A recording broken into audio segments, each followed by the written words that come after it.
Okay. So I'm excited to introduce you to someone by the name of Cara McCaron. Now, you'll never believe how we met. So I was driving my little brother at school one day, and I was sitting at this red light, and all of a sudden, this car drove right by me. Now, this car on the side said content company. Honestly, it just had a really cool logo, and I'm like, you know what? Let me give this number a call. So I wrote down the number, and as soon as I got home, I called it. And all of a sudden, Cara picked up. So it was really cool because a cold call literally turned to a coffee that turned to endless amounts of stories and a friendship that will probably last a lifetime. So I'm excited to introduce to you Cara McCaron and have her share how she made her first 100K writing content. So ladies and gentlemen, Cara McCaron. Hey there, how you doing? Good, how are you? Oh, I'm doing amazing. Thank you so much for asking. What was your name? Cara McCaron. Cara McCaron. Well, it's such a pleasure meeting you. Thank you so much for taking the time to hang out with us today. Now, we got a big question for you, Cara.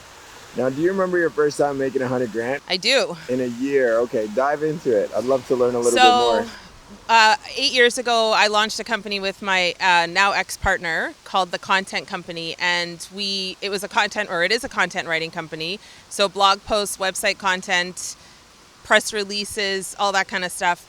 And in the first year, we started probably around November, and we only did about, $45,000, which isn't bad for a new business in the couple of months. But the next year, we hit our first 100 probably within, the first 3-4 months. Wow. Yeah, it was amazing. What did that feel like? It feels surreal when you've never done it, and it feels it's exciting, but I think there's pressure there too, because once you've done it, you're like, okay, well, now I have to replicate that over and over and over again, which we did. But it's the first 100,000 feels like an accomplishment, but then it does sort of build up that pressure that, okay, now you've done it, now you got to keep going. So good and pressure.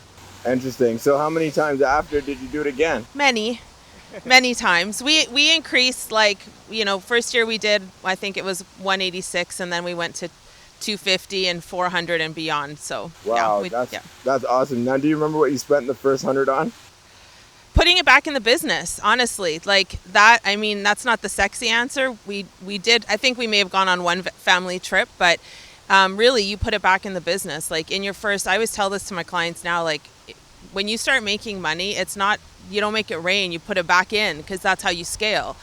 So we did that often. We put it back in the business. Interesting. Now, what were some of the first key moves when you were trying to scale that company? Like, you remember what some of the things that you bought were? I do. So in the beginning, it's like in any business, I think this is probably accurate, but it's, you have to be willing to do the shitty stuff that no one wants to do. Like I was on the phone for the first 2 years of our business, cold calling different SEO companies, calling different agencies to offer what we had. And you don't take your foot off the pedal like when you start making the bank, right? That's not when you slow down. That's when you start to speed up and you start to get more aggressive in your sales tactics. But I think we started doing trade shows. We went to Inbound, which is a huge trade show in our community.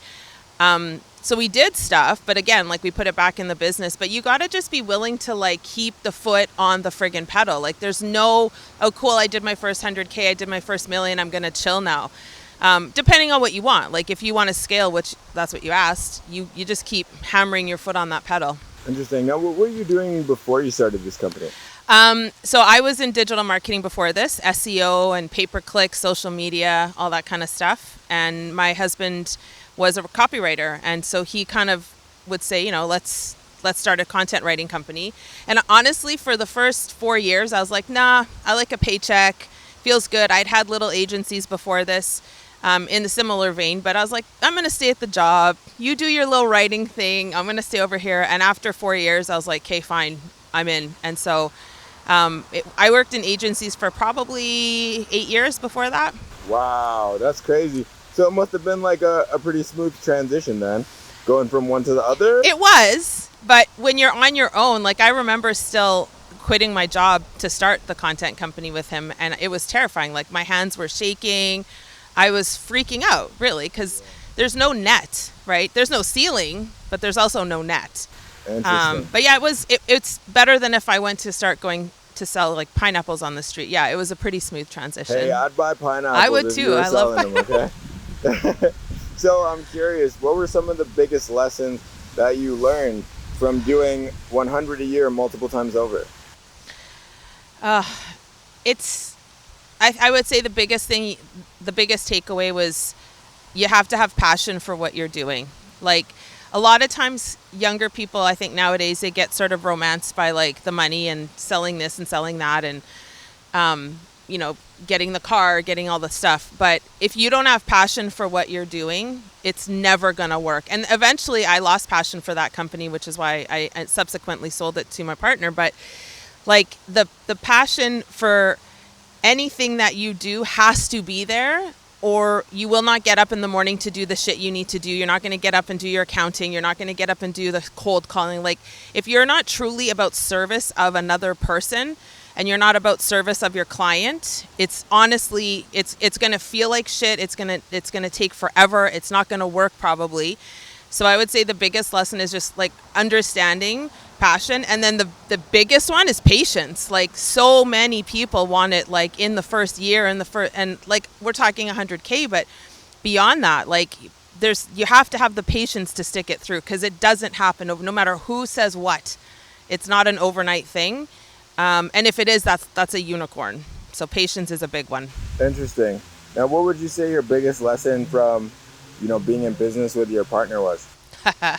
How much time do we? We got time. I think the people want to know. The people want to learn. Well, I mean, so here's what's real.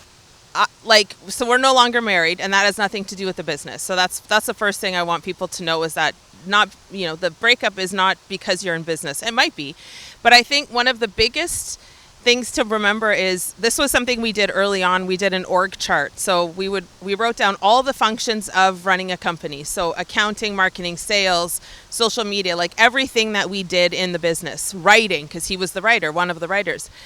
And we I gave him a blue pen, I had a red pen, and we circled what we loved doing. And then we would see what was left at the end. And when you do an org chart like that, you're not putting stuff on your partner that they hate doing, because if they hate doing it, they're not going to fucking do it. Like, that's the bottom line. So doing an org chart, like if you're in a partnership with your spouse or your best friend, an org chart is like probably the most important piece of the puzzle. So we did that early on. So he knew he hated sales. I know I loved sales. I know I hate writing. He knows he loves writing. Neither of us liked accounting, so we would source that out. And like, just being honest about what you like doing is critical. Like, we can't fake, okay, well, because you won't do it, and then it doesn't get done. So I think that, and then having weekly meetings, which we weren't the best at. We did do it for a while, but like just sitting down and saying, okay, what went right this week and what didn't go right this week? And like just having a super honest conversation about that. And then remembering when you're done work, you're back to being a spouse or partner.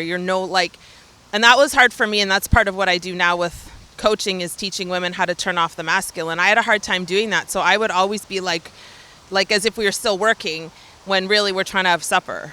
So I think just having those conversations and the boundary of like, okay, it's 5:00, I'm done working. We're not like business partners now. We're husband and wife again, and lead from there. But it's tricky. It's not easy. Yeah, that's an interesting perspective, and thank you for sharing that. I think a lot of people are going to get a lot of value from, writing out their own org charts. Mm-hmm. So I think that was a really great tip, a really cool suggestion. So I got one actual question, another one for you. If you were to, like, let's say, write a book about your life, right? And, what would you call the current chapter that you're in and why? So I am writing a book, and it's called How I Became a Love Soldier. And so my new business is a coaching company and an event planning, like I'm producing my own event for next year, where it's all female entrepreneurs. And I'm teaching them about mindset, inner healing, and then business, because we often get that triad mixed up, and we try just to go for the business. So this chapter is really about me, like, taking what I learned for the last 8 years in the content company and showing women like how not to be exactly what I just said, like being always in their masculine, because it's exhausting and it doesn't work.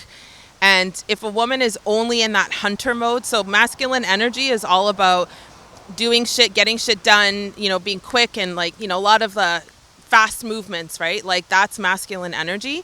And so when women are in that zone, we don't know how to operate in the feminine. And what we're truly we are at the core feminine energy creatures. Like that's just what we are. We balance the two, but we aren't.